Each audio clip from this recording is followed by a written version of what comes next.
राजकारण म्हटलं की डोळ्यासमोर येतात ते एकमेकांचे पाय खेचणारे नेते, सत्तेसाठी बदलल्या जाणाऱ्या निष्ठा आणि रात्रीतून फिरणारे डावपेच. पण याच राजकारणात कधी काळी अशीही माणसं होती ज्यांच्यासाठी सत्तेपेक्षा शब्द महत्त्वाचा होता आणि स्वार्थापेक्षा मैत्री मोठी होती. आज महाराष्ट्रात शिवसेनेचे दोन पक्ष झालेत. एकनाथ शिंदे यांनी बंड केलं, ते सुरतला गेले आणि शेवटी भाजपसोबत जाऊन मुख्यमंत्री झाले. भाजपने सुद्धा याला नैसर्गिक युती म्हटलं आणि शिवसेनेचा मुख्यमंत्री करून दाखवला असा दावा केला.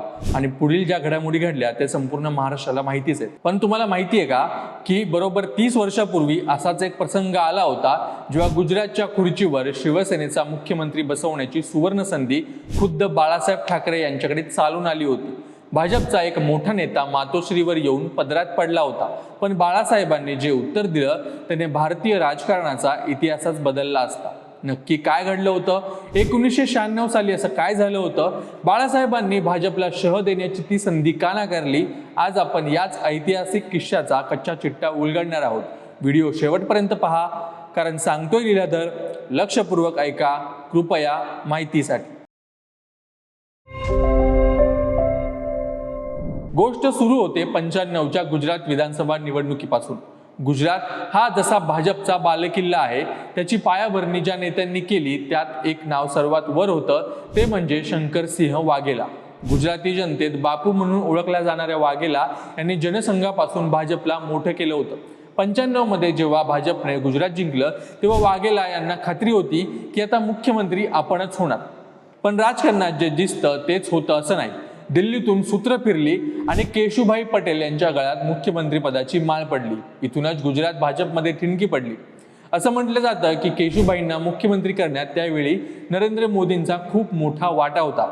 मोदींच्या सल्ल्यानेच केशुभाईंनी वाघेला समर्थकांना मंत्रिमंडळात जागा दिली नाही आणि वाघेला मुख्य परिघाबाहेर फेकले जाऊ लागले. आपला अपमान होतोय हे पाहून वाघेला शांत बसणाऱ्यांपैकी नक्कीच नव्हते. 95 मध्ये त्यांनी 47 आमदारांना सोबत घेऊन भाजप विरुद्ध बंड पुकारलं. हे बंड इतकं गाजलं की वाघेला आपल्या आमदारांना घेऊन खजुराहोला गेलं होतं. शेवटी भाजप नेतृत्वाला नमते घ्यावे लागले आणि केशुभाईंच्या जागी सुरेश मेहता यांना मुख्यमंत्री करण्यात आलं. पण हे युद्ध थांबलं नव्हतं. 1996च्या लोकसभा निवडणुकीत गोध्रा मतदारसंघातून वाघेला यांचा पराभव झाला.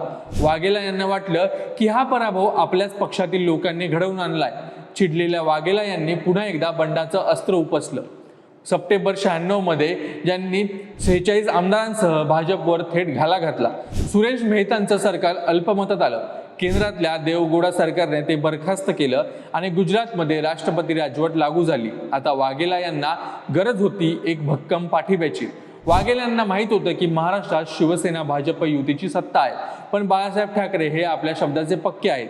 भाजपच्या केंद्रीय नेतृत्वावर बाळासाहेबही कधी कधी नाराज असायचे. ही संधी साधून वाघेला तडक मुंबईला आले आणि त्यांनी मातोश्री गाठलं. वाघेलांनी बाळासाहेबांसमोर एक असा प्रस्ताव ठेवला जो कोणत्याही नेत्याला मोह पाडणारा होता. वाघेला म्हणाले, बालासाहेब, मुझे आप शिवसेना में प्रवेश दो, मैं शिवसेने का गुजरात का मुख्यमंत्री बनाऊंगा. कल्पना करा, गुजरात सारख्या महत्वाच्या राज्यात शिवसेनेचा मुख्यमंत्री. जर बाळासाहेबांनी हो म्हटलं असतं तर शिवसेनेचा विस्तार गुजरातमध्ये रात्रीतून झाला असता आणि भाजपला त्यांच्याच बालेकिल्ल्यात मोठा धक्का बसला असता. बाळासाहेबांसमोर सत्तेचं ताट वाढलेलं होतं. भाजपला शह देण्याची ही सर्वोत्तम वेळ होती. पण बाळासाहेब ठाकरे हे वेगळ्या मातीचे बनलेले होते. त्यांनी वाघेल्यांच्या डोळ्यात बघून ठणकावून सांगितलं, आम्ही वाघ आहोत, वाघेला नाही. मित्रपक्षाला सांभाळून घेण्याची माझी दानत आहे, त्यांच्या विरोधात मी जाणार नाही.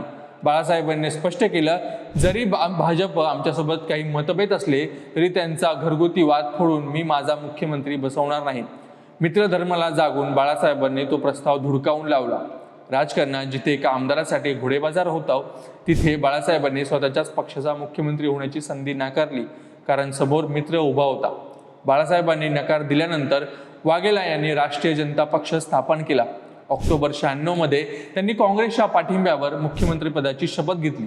ते वर्षभर मुख्यमंत्री राहिले, पण 97 मध्ये काँग्रेसनं पाठिंबा काढला आणि त्यांचं सरकार कोसळलं. त्यानंतर दिलीप पारीख मुख्यमंत्री झाले. पण तेही टिकले नाहीत. शेवटी 98 मध्ये निवडणुका झाल्या, भाजप पुन्हा बहुमताने सत्तेत आलं आणि केशुभाई पटेल पुन्हा मुख्यमंत्री झाले. वाघेला नंतर काँग्रेसमध्ये गेले, तिथे विरोधी पक्षनेते झाले, पुन्हा स्वतःचाच पक्ष काढला, राष्ट्रवादीत गेले आणि शेवटी तिथूनही बाहेर पडले. पण 96ची ती एक संधी वाघेला आणि शिवसेना दोघांसाठीही टर्निंग पॉईंट ठरू शकली असती. भाजपने आज जो डाव जिंकला आहे तोच डाव 96 मध्ये बाळासाहेबांना जिंकता आला असता. जर त्यावेळी गुजरातमध्ये शिवसेनेचा मुख्यमंत्री बसला असता तर आज देशाच्या राजकारणाचे चित्र वेगळं असतं. कदाचित महाराष्ट्रात आज जी स्थिती आहे ती उद्भवलीच नसती. पण बाळासाहेबांनी सत्तेपेक्षा मैत्री निवडली. राजकारणाच्या या बुद्धिबळाच्या डावात बाळासाहेबांनी स्वतःचा वजीर वाचवण्यापेक्षा मित्राचा राजा वाचवणं जास्त पसंत केलं होतं. आजच्या काळात जिथे सत्ता मिळवण्यासाठी तत्व बाजूला सारली जातात, तिथे बाळासाहेबांचा हा किस्सा आपल्याला राजकारणातल्या नैतिकतेची आठवण करून देतो. तुम्हाला काय वाटतं? बाळासाहेबांनी त्यावेळी वाघेलांना शिवसेनेत प्रवेश देऊन गुजरातचा मुख्यमंत्री करायला हवा होता का? जर तसं झालं असतं तर आज शिवसेना आणि भाजपचं नातं कसं असतं? तुमची मत कमेंट्समध्ये नक्की कळवा. आणि ऐतिहासिक किस्सा आवडला असेल तर व्हिडिओला लाईक करा आणि अशाच माहितीपूर्ण व्हिडिओसाठी अभिजात मराठी विशेषला नक्की सबस्क्राईब करा.